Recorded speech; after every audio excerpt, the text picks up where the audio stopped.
one of honestly the final episodes of In the Bonus of the regular season. We are talking all things Big East women's basketball. Chloe Marotta, Lisa Carlin, Isis Young, and myself, Meghan Caffrey. We're pumped to be with you for another episode of In the Bonus. And there's a lot to cover right now as we're winding down the regular season. First and foremost, we have to give a big congratulations to UCONN. UConn is the outright regular season champs. Yet again, the Huskies just rolling right along with that. So congratulations to UConn. And then we also want to give a little shout out to Kelsey Ransom this week. She's the Big East Player of the Week. Chloe, I know you were really interested in talking about her a little bit. Yeah, it's great to see Kelsey Ransom, shine, and she always has. She started out the season very, very well, right? She was hot. And then Ice and I shadowed Ice for one of the games at Marquette versus Georgetown. And we kind of asked her, you're going through kind of mid-season, maybe not scoring as much as you were, but she said it's going to come, and I'm confident in that. And I thought that was really cool because then on senior night, she led the team with 31 points and was Big East Player of the Week, which was awesome. Butler started off that game pretty hot, and so Kelsey turned it around for the Hoyas, and they ended up winning the game. So it's cool to see Kelsey, and especially on senior night, her coach was really proud of her. I feel like, yeah, right? And I feel like just to hit the 30-point mark anytime in your career, I mean, that is amazing. And how special to do it, if you've never done it before, or at least get it done one time in your senior season. I mean, that's kind of just okay. And it's so important. You cannot lose a senior day game. So I knew she was probably thinking in her head, we got to fight right now. We got to push through. So senior day. Wait, guys, I have a question about that. Lisa, you too pop in here. For your senior days, did your coaches strategically plan maybe less competition on those days? Maybe a team that's not as high? Well, did they pick it strategically? Usually it's in conference play. So you often don't get as much of a choice, right? It's one of your final home games. So at least for us in soccer, the coach could try to decide, okay, if our very last game is the best team in the conference, do we maybe want to not do it our very last home game? And you could do it right before. But that wasn't the case for us, but we were also good when I played, so. Lisa's we were the best team. Everybody was going to take a L. It didn't really matter. No, listen, because I'm seeing a couple teams across the country that have ducked their last home games because they're playing good competition and have done their senior night 2 home games before. And I'm okay, it's fine. I guess you thought you wanted to win. Who wants to lose on senior day? No, yeah. But I'm also but if you get the big win though on senior day, it's that much more impactful. Yeah. For sure. I mean, for me, the first couple years, it was Marquette DePaul at Marquette for our senior day games. And that was the rivalry of all time. And so that was super exciting. And I remember those being the best memories because the gym was packed. And it was probably even better for us because we won those games. But I mean, vice versa, for that to be at DePaul, it puts a little pressure on them. And so I've always remembered those as the best games. And Coach Duffy is definitely not one to shy away from having a senior night game be a really good game. But but I understand there's definitely some coaches who do that for sure. Yeah. And that's so funny. My senior night was against DePaul too. Rivalry game, and it was Halloween because it was soccer season, right? And so the student section was dressed in costumes, and we won at a final minute goal, literally final minute. And then because that win, we clinched the conference, and the student section stormed the field at Valley Field, and they were in costumes. So there's a blow up dinosaur on the field, running. It was hilarious. The pictures are amazing. That's good. I love that. I've always wanted to, on my side of things, right? And I've been lucky enough to be a part of, I think, 2 at least now in my career of field storming. But as an athlete, to be a part of a field storming, the court getting stormed, that's amazing. Yeah. It's a little scary at times, but it's very fun. Yeah, you got to get security all around. Yeah. And you're just am I going to get dogpiled? But it's fine when it's my teammates, but are other people touching me? I don't want that. No, that's fair. That's very fair. All right, ladies, we have to get into a little bit more of the nitty gritty of what it's looking like now as the regular season is winding down. really important thing to note, I think, is FS1 is home to 3 of the biggest matchups of the final week of Big East women's basketball regular season. So there is one game tonight. We are recording this today, guys, Tuesday, daytime. There's sunlight. How amazing is that? So by the time that all of you are listening to the podcast, this game will be over, but that is St. John's and Marquette. That is Tuesday night on FS1. And then Sunday, FS1 has 2 Big East women's games. Creighton at Seton Hall at 3 p.m. Eastern time and DePaul at Villanova at 5 p.m. Eastern time. So really awesome opportunity. If you want to watch Big East women's hoops on national TV, head over to FS1 this weekend. That is going to be home for the conference. So let's talk about what we know so far, right? We started talking a little bit of UCONN. They are the regular season champions. They clinched a first round bye. They are confirmed the number 1 seed.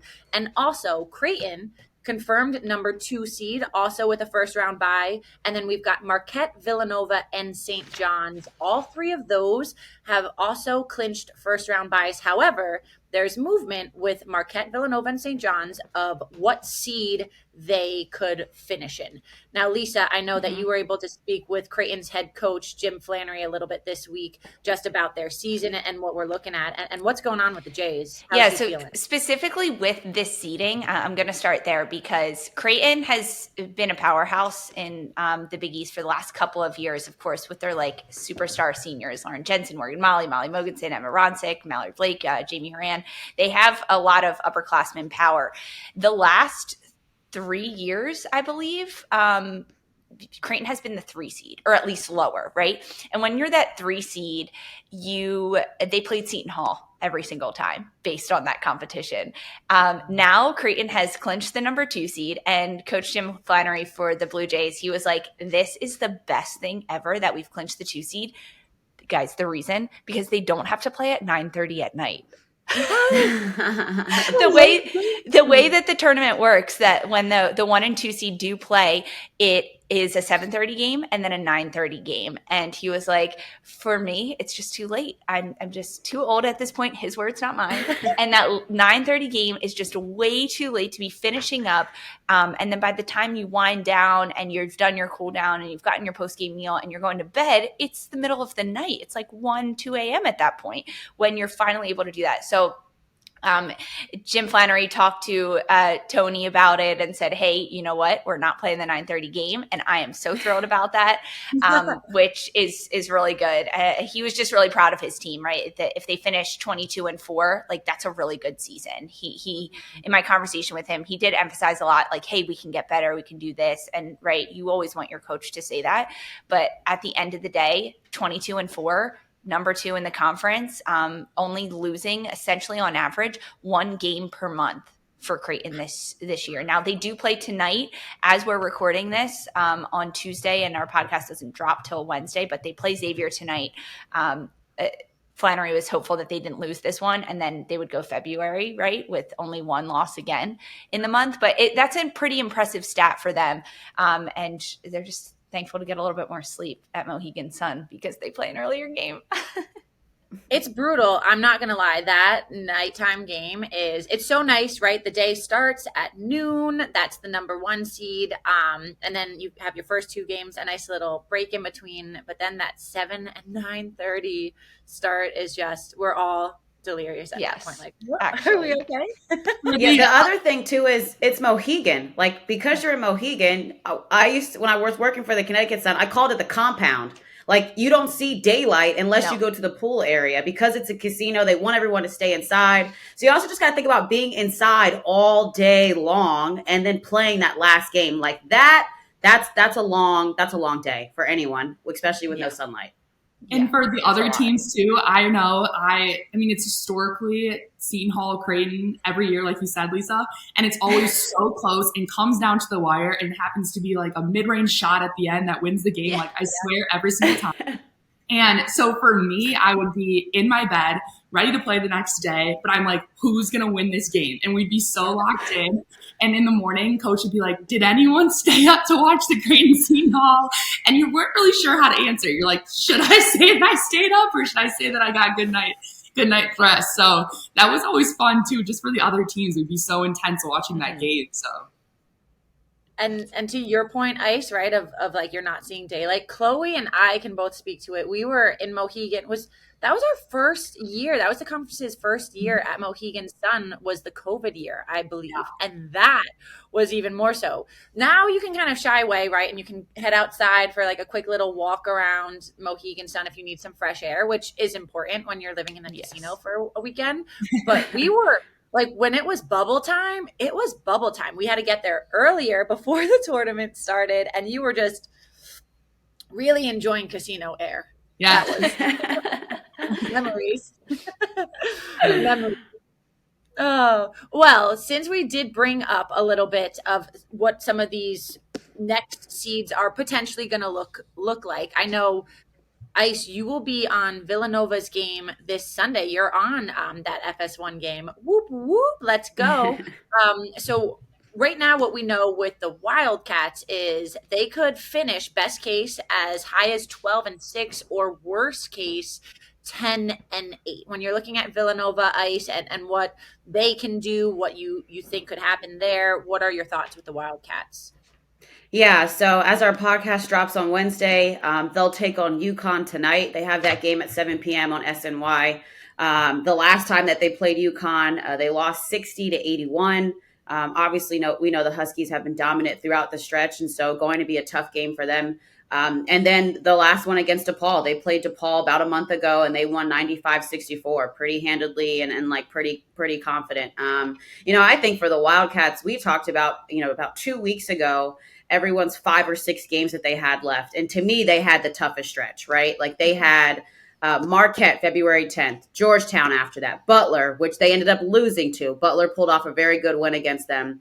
And then they had to beat Providence. They lost to Creighton in their last game. Then they have UConn, and then it's DePaul. And so it's just talking about like finishing strong, playing your best basketball at this point. We also have, paid attention to rankings and like NCAA tournament predictions. We're seeing that the Big East may get in 3 teams. And so I don't think it's too late for Villanova, especially because anything can happen in the tournament. I'd say for them this week is just, hey, if you can split that 1-1 and you can make sure that you take care of DePaul and you protect your home court, you want to get that win right before you go into Big East play, into conference play, obviously. Like you want to get that win before you hit the conference tournament and you feel confident. I would say at this point down the stretch for UConn, the most important thing is for Villanova, the most important thing is it's not just Lucy Olson. Like every other player needs to step up. There needs to make sure that the role players are on point. The defense together is on point. I think at this point in the year, everyone's going to say, if we can stop Lucy, we can stop the Wildcats. And I think that Denise Dillon and company will have some other answers. But if they can step up and support her in the way in which they've been doing down the stretch, because they have, right? We've talked about Christina Dulce, Maddie Weber, like all of those guys at different times have stepped up. But to me, that's the most important thing for the Wildcats right now, is that it's not just Lucy and trying to score 30 and will them to a victory. It's that you have to guard 5, 6, 7 people for their team. And how about this, Ice, on Wednesday's game, on the game tonight, we get to watch the top 3 scorers in the league, with Lucy being the leading scorer right now in conference play. And then you've got Paige and Aaliyah. So 1, 2, 3. It should be, hopefully we're going to see some buckets tonight.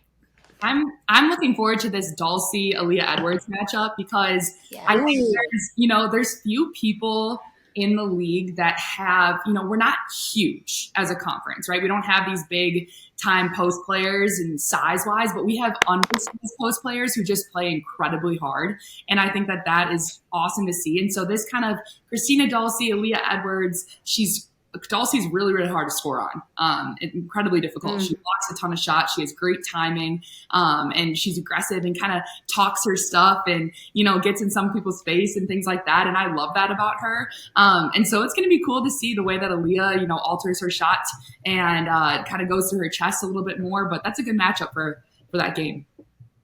And Chloe, to your point, I think that the Big East Conference in that position, everyone's really athletic as well. When you were playing in the league, what were you able to see with the athleticism that we had down low? Absolutely. And with the athleticism, we talk about rebounding a lot. And that's what I think Christina Dulce does really, really well. She gets off the floor so fast. So her second bounce, like you're saying, that athleticism is so impressive. Just rebounding her own misses is what that athleticism kind of shows a little bit. And so that's going to be big for Villanova if they can get a couple extra rebounds against UConn. But then vice versa, boxing out on the defensive end, her athleticism to box out Aaliyah Edwards, it's going to take a lot the entire game. I mean, you think about some of those games, and even last year with DePaul and Anissa Morrow, and then you have Aaliyah Edwards, you're boxing out these girls for 40 minutes, and you can barely walk after the game, but it is worth it. At the end of it, it's a good outcome. So.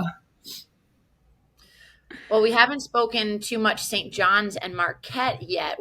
Those are two of the other teams that have clinched first round bye, but are within this top 5 little mix that we're looking at with seeding. Chloe, when you look at those two teams, what are you looking at with them? What's standing out for you? Yeah, this is kind of a little bit of a revenge game for Marquette. They lost to St. John's at St. John's, and Unique Drake had a phenomenal game. She had 24 points against Marquette, and that's going to be kind of the key to stopping her this game and not letting her get the shots that she wants. Getting that pull-up jumper or driving hard to the basket is important for her. So Rose Nakumu is it's her senior night tonight, and she has a duty tonight to guard Unique Drake and kind of get a stop on her. And then inside, Jillian Archer and then another senior, Liza Carlin, has to guard each other tonight. And Jillian Archer's coming off a great game, a lot of rebounds, a lot of points, but she just is that kind of double-double girl inside. And if you can't let her get those easy rebounds or the easy, dump down passes for easy layups for her, that's some things that Marquette's going to have to focus on. But then on the reverse side, Marquette's got to push pace because St. John's likes to slow it down. They like to run a lot of plays. But if Marquette can control the pace the entire night, then their senior night might be good for them. But we'll see. I have one more to add to you there, Chloe.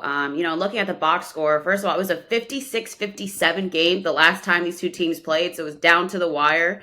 But Marquette was held to just 9 points in the fourth quarter. And I say that because oftentimes we talk about St. John's, we talk about Unique Drake, we talk about Jillian Archer and their scoring ability and their rebounding ability, but their defense also, this part in this season, is what makes St. John's very dangerous. The fact that they make it tough for you to be able to score on them every single time. And so to your point, Chloe, I always think that the most important player on the court for Marquette at every time is Rose Nkumu. I always think that if Rose is playing her best basketball, then Marquette is playing their best basketball because of the way that she shares the ball and makes sure that everyone gets their shots. And so I say that to say that Jordan King needs to have a double-figure scoring night, and so does Liza Carlin. But more importantly, Rose Nkumu has to play good defensively, but on offense, she has to make sure that everyone is getting the best shots that they need to get so they get high percentage looks against the Johnny's defense because it is very good at this time of the season. Yeah, that's awesome. And I love Ice because every single time she brings up the defense on the teams, and that's so important. And people don't recognize that so much. So that's super important. And St. John's really locked them down last time. They got, you're looking at Liza Carlin, Kenzie Hare, and Jordan King. And it's like, don't let them get a shot at the end of the game, and they didn't. And so kind of looking forward to seeing, the execution from Marquette tonight as well, and seeing kind of if they can balance out that scoring. Getting 3 of those girls in double figures, like you're saying, will be really important. So, well, you know what else is going to be important? How about me with all of these transitions that I'm making?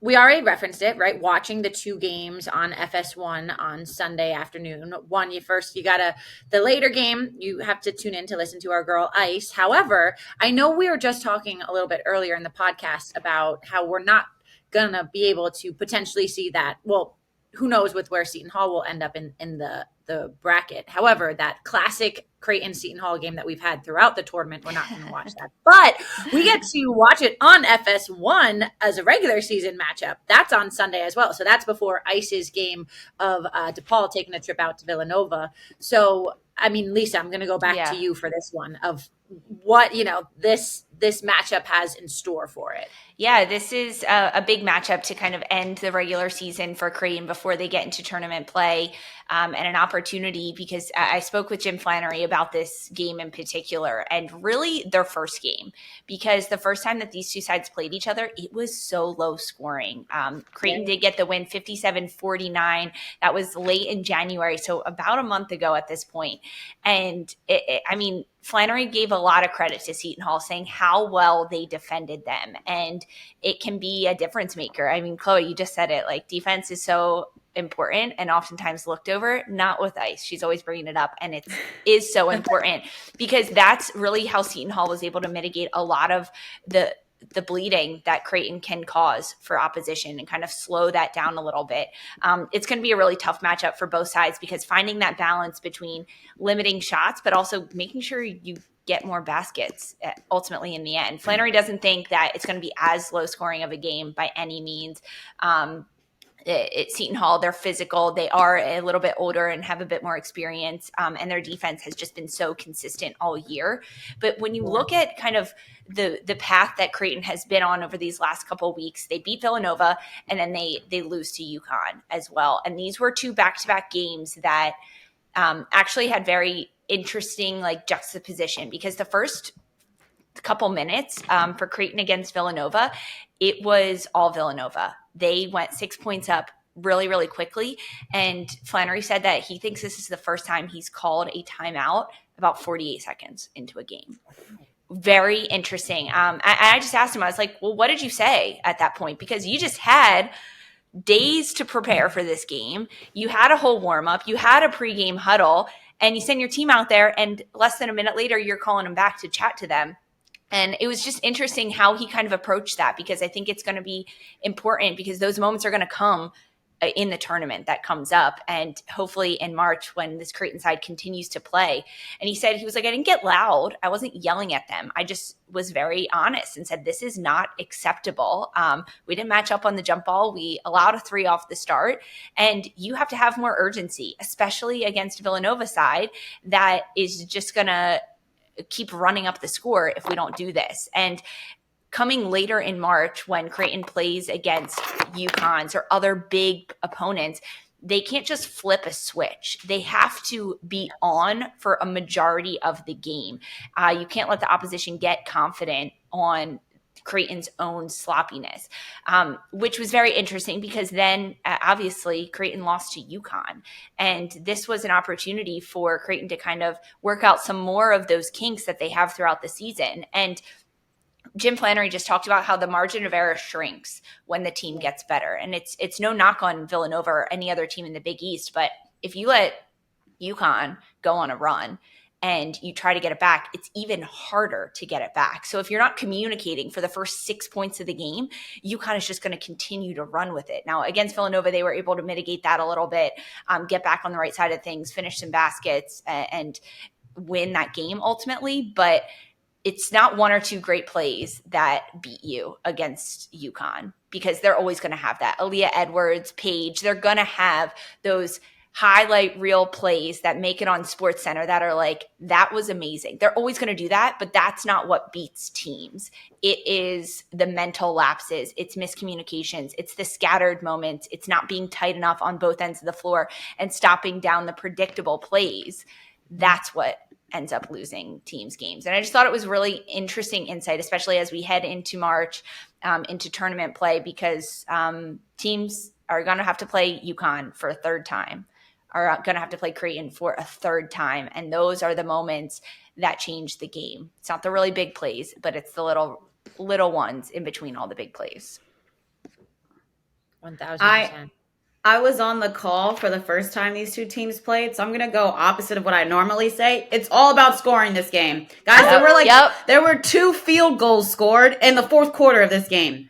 Like, I remember sitting and watching, and I'm like, we have too many scores on the court for only 2 field goals to be scored throughout the 4th quarter. But again, defense. So I'm going to say here, if you're Seton Hall, the most important thing in this game is making sure that you score the basketball in transition. They did not get a lot of transition points in the first game. We know for Seton Hall, their defense is their bread and butter. That leads to easy looks. And so I think they had a tough time scoring the basketball because they just couldn't get stops consistently and then score with numbers in transition. And then for Creighton, like, continue to be solid on the road. I also think just at Seton Hall, it's Walsh Gymnasium is a tough place to play when they pack that thing.